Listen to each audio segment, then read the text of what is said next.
कश्मीर को आपने कई बार जन्नत कहते सुना होगा, लेकिन आखिर ऐसा क्यों है, उसकी एक झलक हम आपको दिखाने जा रहे हैं। दरअसल जम्मू कश्मीर के बारामूला जिले में धरती का स्वर्ग कहे जाने वाला एक खूबसूरत सा हिल स्टेशन है गुलमर्ग। गुलमर्ग में स्थानीय होटल संचालक ने देश का पहला इग्लू कैफे बनाया है। बर्फ से बना हुआ ये कैफे पर्यटकों और स्थानीय लोगों में आकर्षण का केंद्र बन गया है।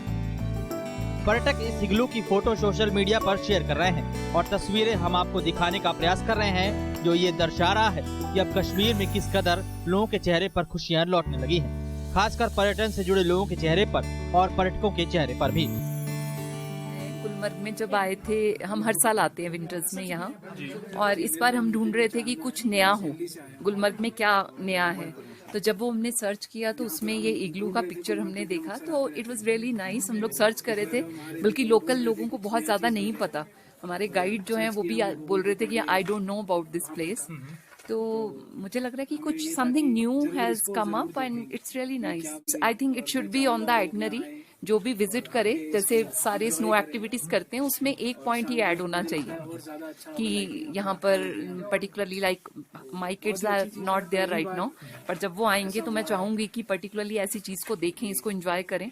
तो ये एक टू डू इन गुलमर्ग की लिस्ट में शामिल होना बहुत जरूरी है। दिल्ली से हम आए हैं और हम यहाँ अक्सर आते रहते हैं, साल में 3-4 बार हम आते हैं। तो लेकिन सब वही पुरानी चीजें थी, तो इस बार हम कुछ नया ढूंढ रहे थे। तो गूगल पे हमने सर्च किया तो ये इग्लू वहाँ पर आया। तो हम सिर्फ इसी को देखने ही आए हैं, इनफैक्ट नहीं तो हमारा आने का कोई प्रोग्राम नहीं था, लेकिन हमें लगा कि ये कुछ नायाब चीज़ है जो बनाई गई है। तो आके बड़ा अच्छा सा फील हो रहा है। ठंड भी नहीं, जैसे लगता था कि बर्फ़ में ठंड होती है, लेकिन बहुत ही अच्छा अरेंजमेंट है यहाँ पे। और मैं चाहूँगा लोग यहाँ आएँ और आके इसको एंजॉय करें और देखें, महसूस करें। ऐसी चीज़ पूरे हिंदुस्तान में अभी तक नहीं है कहीं पे भी, तो पहली बार यहाँ पर कश्मीर में देखने को मिली है। यह इग्लू ऐसी जगह बनाया गया है जहाँ सूरज की रोशनी कम पड़ती है। पर्यटकों के लिए यह इग्लू मार्च तक खुला रहेगा, क्योंकि गुलमर्ग में मार्च तक तापमान माइनस में ही रहता है। ये कहा जा रहा है कि वर्तमान में यह इग्लू एशिया का सबसे बड़ा इग्लू है।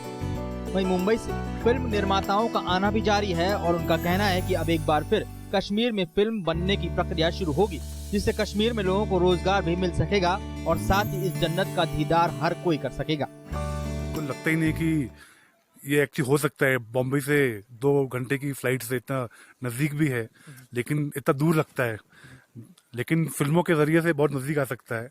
तो मेरी उम्मीद है कि इस विजिट के बाद और फिल्म मेकर यहाँ पे आएंगे। कश्मीर और गुलमर्ग की खूबसूरती के बारे में किसको कुछ दो राय तो है ही नहीं, पहले से फिल्में यहाँ पे बनी जा रही है। बट क्या प्रोड्यूसर को अल्टीमेटली कमर्शियल देखना पड़ता है, तो फिर वो देखना पड़ेगा कि कमर्शियली कितना बैठता है। तो इसलिए ये इस विजिट का मकसद ये भी है कि सबके साथ बैठा जाए, कि कुछ पॉलिसी हो जहाँ जो अट्रैक्ट करे फिल्म मेकर्स को आने के लिए, क्योंकि ब्यूटी तो यहाँ पे ऐसी ब्यूटी किधर मिलेगी नहीं, ना सिर्फ इंडिया में, वर्ल्ड में। मेरे ख्याल से कुछ लगा ही नहीं, बिल्कुल सेफ एंड सिक्योर। यहाँ के लोग इतने हॉस्पिटेबल है, इतने प्यार से बात करते हैं, कुछ ऐसे सिक्योरिटी कंसर्न तो कुछ भी लगा नहीं। मेरे ख्याल से ऐसी जो विजिट्स होंगी ये हेल्प करेंगी बताने को कि देखो यहाँ पे माहौल बिल्कुल अच्छे है, पीसफुल है, आप खुशी से यहाँ पे आइए, शूट करिए। We are thankful to J&K government for arranging this symposium and seminar, and of course definitely it's Jannat on earth and everybody should visit and also promote the tourism of J&K. And it's beautiful, it's awesome, it's just gorgeous, and definitely every film there should be at least one song shot here. तो आप अगर इस इग्लू का दीदार करना चाहते हैं तो कश्मीर आइए और इसका दीदार करिए, क्योंकि इसकी खासियत ही कुछ अलग है। आमतौर पर इग्लू को बाहर से देखने वाले व्यक्ति को लगता है कि बर्फ की इस गुंबद में काफी सर्दी होगी, लेकिन हैरानी की बात यह है कि इस इग्लू में बाहर के मुकाबले अंदर का तापमान ज्यादा नहीं होता। ये इग्लू बाहर से आने वाली सर्द हवाओं से भी बचाता है। नतीजा ये होता है कि अंदर की गर्मी अंदर रहती है और बाहर की सर्दी बाहर। तो चलें इस इग्लू में और देखिए जो आपने कभी नहीं देखा।